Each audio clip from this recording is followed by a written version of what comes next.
Apareceu, ótimo. Bom dia, pessoal. Obrigado pelo convite. É um prazer enorme estar aqui, principalmente falando de PrEP. Aí. Tem uma telinha aqui embaixo, ela está piscando.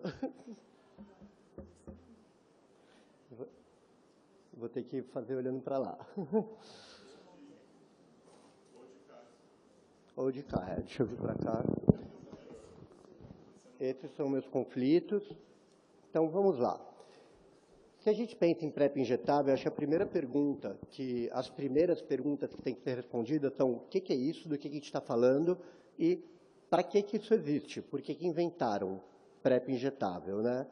Eu acho que a primeira resposta vem mesmo da prevenção combinada, da Mandala, que entende que os melhores métodos de prevenção para cada pessoa são aqueles que a pessoa escolhe e é capaz de usar de forma consistente, né? E por que isso é necessário? Porque quando a gente vê a maneira que os atuais métodos de prevenção são usados na vida real, você vê que mesmo PrEP em comprimidos não é tomada com boa adesão por todas as populações. Em vida real, o desempenho protetor da PrEP em comprimidos em diferentes populações é diferente, porque qualquer método de prevenção só é eficaz se for tomado ou usado de forma consistente. E quando eu estou falando aqui de adesão, eu não estou falando apenas de tomada de comprimidos. Esse gráfico mostra que quanto mais eu tenho nível detectável de antirretroviral no sangue, mais bem protegido, melhor protegido eu estou de uma infecção por HIV. Mas eu estou falando também de adesão ao acompanhamento longitudinal, voltar nas consultas, fazer os exames, pegar os comprimidos.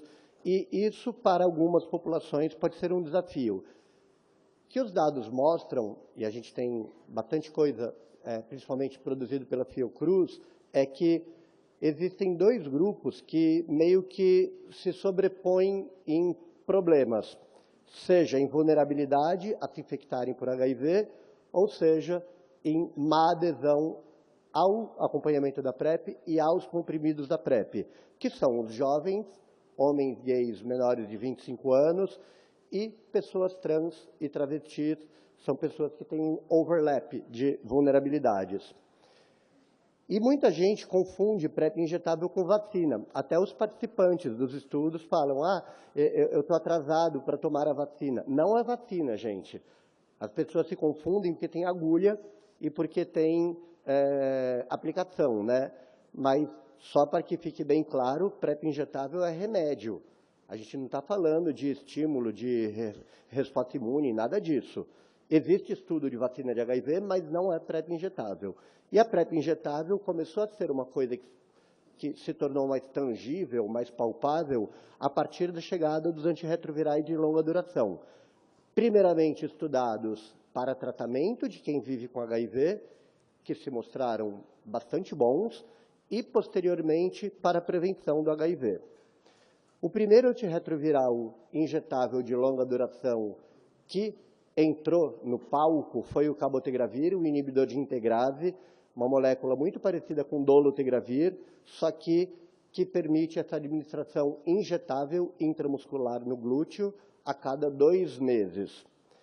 2 estudos de ensaios clínicos de fase 3 avaliaram a eficácia e a segurança do cabotegravir como PrEP. O HPTN-083, que nós aqui no Brasil tivemos o prazer de participar e contribuir de forma pesada na inclusão de participantes, e o 084. A diferença deles dois não é o desenho do estudo, e sim a população incluída em cada um deles. No 083 foram incluídos homens gays e mulheres trans nas Américas, África do Sul e Tailândia, enquanto no 084 foram incluídas mulheres cisgênero heterossexuais na África. Dessa maneira, cobrindo todos os grandes grupos mais vulneráveis à infecção por HIV do mundo. E o desenho era da seguinte maneira, era aquele desenho que a gente chama de double dummy, que todo mundo toma injeção em comprimido. Só que metade das pessoas tomavam injeção de verdade de cabotegravir e comprimidos de placebo, e a outra metade tomava injeções de placebo e comprimidos de PrEP clássica com tenofovir e entristabina. Havia uma primeira etapa, que a gente chamava de etapa 1, em que todo mundo tomava apenas comprimidos de cabotegravir e placebo, ou de placebo e PrEP com tenofovir e entristabina, e essa fase servia para a gente avaliar se alguém ia ter algum tipo de problema com o cabotegravir antes de tomar a primeira injeção, porque se a pessoa fosse ter, sei lá, alergia, ela ia ficar por 1 ano tendo alergia depois de tomar a primeira injeção, né? E aí depois tinha a etapa 2, em que a gente ia ver a magia acontecer, para saber como é que era a proteção do cabotegravir, comparado com a proteção do tenofovir e entristabina. E, por fim, quando uma pessoa interrompia as injeções ou terminava o período de mais ou menos 3 anos de acompanhamento, ela era convidada a tomar apenas comprimidos de PrEP verdadeiro, de tenofovir e entristabina, por 1 ano, que é o tempo que demora para o antirretroviral cabotegravir sair do corpo da pessoa. Os resultados foram impressionantes, porque não só o cabotegravir conseguiu proteger de uma infecção por HIV, como ele foi superior, ele protegeu mais, e não é mais que o placebo, é mais que a PrEP em comprimidos, com tenofovir e entristabina, que era o comparador deles, né? Em homens gays e mulheres trans, quem tomou cabotegravir teve 66% menos infecções do que quem tomou PrEP oral, e no 084 a proteção foi ainda maior, a redução de 89%. Por causa disso, o mundo começou a lidar com essa informação e saber o que a gente vai fazer com a PrEP injetável. Aqui no Brasil, a gente teve em junho de 23 a aprovação da Anvisa, e lembremos que a aprovação da Anvisa não significa que eu já posso ir ali na UBS e pegar minha ampola de cabotegravir. É um ok apenas técnico e científico. A Anvisa olha os estudos 083 e 084 e fala, realmente, cabotegravir funciona para proteger do HIV e é seguro. E aí começou um estudo de implementação chamado IMPREP-CAB, que está avaliando como seria a implementação em vida real do cabotegravir em serviços de saúde que já fazem acompanhamento de PrEP. Algumas considerações para a gente refletir sobre cabotegravir no SUS. Uma das maiores preocupações que havia no estudo era essa etapa 3, aquele momento em que a pessoa para de tomar as injeções de cabotegravir, o nível sérico de cabotegravir vai caindo em níveis abaixo daqueles protetores, e o medo era que se alguém se infectasse nesse período, haveria uma grande chance de seleção de resistência a inibidores de integrase. Problemão, né? Porque a gente tem o dolutegravir como antirretroviral no esquema preferencial do Brasil. E o que a gente viu? Olhando as soroconversões que aconteceram no estudo HPTN 083, tiveram 73 no braço que estava tomando PrEP com tenofovir, oral com tenofovir e entristabina, a grande maioria delas porque a pessoa não estava tomando os comprimidos, e tiveram 25 soroconversões no braço do cabotegravir. E vejam que coisa interessante, 6 delas aconteceram em pessoas que estavam tomando as injeções direitinho, no tempo certo, com nível adequado de cabotegravir, e foi exatamente nessas 6 em que apareceram a maior parte das mutações de resistência ao inibidor de integrase. No primeiro grupo, que são aquelas pessoas que, quando começaram a tomar cabotegravir, já estavam infectadas por HIV, não apareceu muita resistência. E nos que tinham tomado uma injeção já fazia mais tempo, já tinha passado da hora de tomar a injeção de novo, que seria naquela etapa 3, que todo mundo tinha medo que poderia selecionar resistência, não apareceu nenhuma resistência. Então, não é na etapa 3 que aparecem as resistências. Principalmente é nas pessoas que estão tomando as injeções no tempo certinho. E por que as pessoas se infectam tomando a injeção no tempo certo? Isso está sendo compreendido ainda. A gente está querendo entender por que existem essas falhas na PrEP. Lembremos que na PrEP oral também tem falha. Existem casos de pessoas que, tomando PrEP em comprimidos diariamente, certinho, com nível sérico adequado, se infectam com HIV. E é importante a gente pontuar que essas falhas, seja na PrEP oral, seja na PrEP injetável, são a minoria. É um pinguinho, é pouca gente. O HPTN 083 tinha 4.500 pessoas e a gente teve 6 pessoas que, tomando injeção no tempo certo, com nível adequado de cabotegravir, se infectaram. E é nelas que aparece mais resistência a inibidor de integrase. Outro problema que, quando a gente pensa em implementação no SUS, pode ser algo desafiador, é aquilo até que quem estava aqui ontem na nossa mesa com o Ricardo Dias foi falado, que pessoas que estão tomando antirretroviral de longa duração como PrEP e que se infectam com HIV, sejam aquelas que estavam tomando a injeção no tempo certo, ou sejam aquelas que tinham atrasado a injeção, elas não fazem uma soroconversão clássica, típica. Não fazem o HIV agudo, não fazem o tempo de aparecimento de antígeno, anticorpo ali no Western blot típico. Eles fazem uma soroconversão toda diferente. E isso já tem até um nome, que eles chamaram de LEVI, que é Long Acting Early Viral, uma inibição precoce viral por causa desse antirretroviral de longa duração. E nessa comparação aqui, nesse quadro, que faz o paralelo de uma infecção clássica aguda por HIV e a LEVI, eu acho que eu chamaria atenção para os sintomas, que você não vai ver uma pessoa se infectando em uso de cabotegravir fazendo febre, fazendo uma monolite. Você não vai encontrar os anticorpos e antígenos com a mesma intensidade e no tempo que você esperaria. E a sororreversão, ou seja, o teste que positivo e negativo, ou positivo e negativa, no caso da LEVI, é frequente.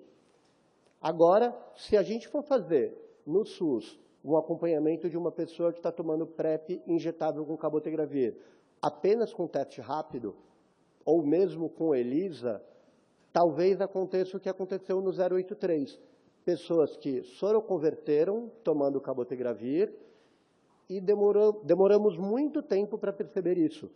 Tiveram pessoas que tomaram algumas injeções a cada 2 meses, sendo que eles já tinham se infectado com HIV.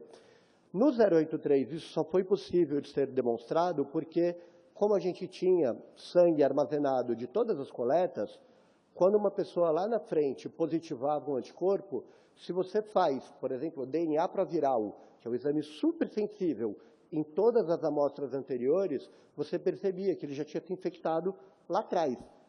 Não tinha positivado sorologia nem teste rápido ainda e tomou cabotegravir algumas vezes até que aparece lá na frente.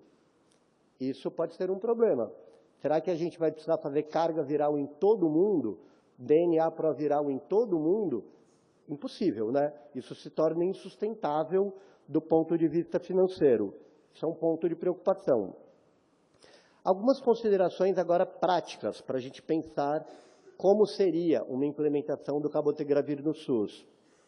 Dentro do conceito de prevenção combinada, a gente entende, como eu falei há pouco, que o melhor método de prevenção para cada pessoa é aquele que a pessoa escolhe e que é capaz de usar com boa adesão. Com todas essas questões que eu estou falando, inclusive as financeiras, será que a gente vai conseguir manter a autonomia? Uma pessoa chega lá e você vai falar, você pode escolher o que você quiser. Aí ela vai escolher, será que isso é sustentável financeiramente? Não sei. Acho até importante lembrar que tudo que chegou em tecnologia biomédica de prevenção no SUS até hoje, PrEP, PEP, PrEP em comprimidos e com a PrEP injetável não será diferente, nunca chegou disponível para todo mundo. Sempre chega para alguns grupos específicos e, posteriormente, a gente tem uma ampliação disso. Depois, será que a gente tem uma estrutura de serviços de saúde que está preparada para receber uma população que vai ficar voltando a cada 8 semanas para tomar injeções? Imagina, todo mundo voltando para tratar sífilis.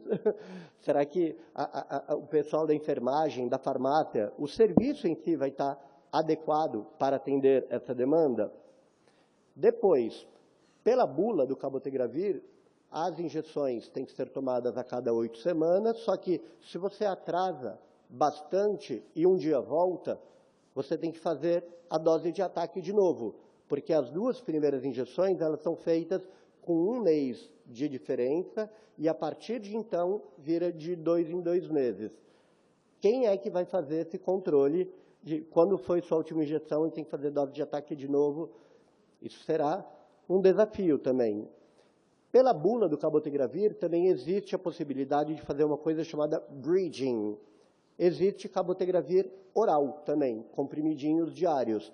E é permitido que uma pessoa que sabe que daqui a 8 semanas não poderá vir tomar a injeção, porque eu vou estar viajando, sei lá, eu posso, pela bula do cabotegravir, levar cabotegravir oral para tomar a partir de 8 semanas, por algum período, até voltar e tomar a injeção. Como será isso no SUS? Imagina que bagunça. O que mais? Como é que a gente vai fazer com aquela fase de cauda, ou seja, a etapa 3 que eu falei? Uma pessoa que decide parar de tomar o cabotegravir.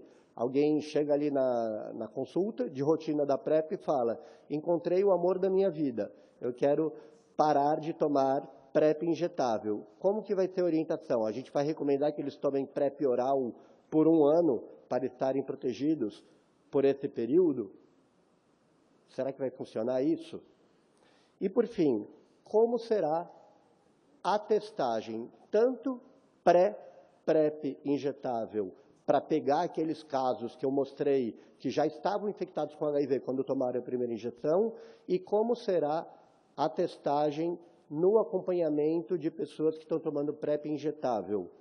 Será com teste rápido? Será com ELISA? Será com carga viral ou será com DNA proviral? Tudo isso influencia nas decisões do Ministério da Saúde na implementação. E, sem dúvida nenhuma, o preço da medicação também vai ser colocada nessa equação.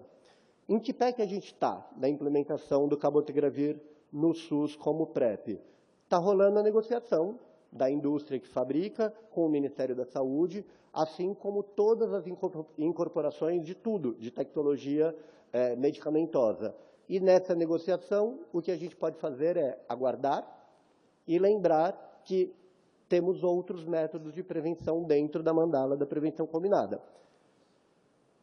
Agora é opinião pessoal, eu apostaria que os 2 primeiros grupos que teriam acesso à PrEP injetável com cabotegravir no SUS seriam os homens gays jovens com menos de 25 anos e as pessoas trans e travestis, por conta dessa sobreposição de vulnerabilidades que eu falei.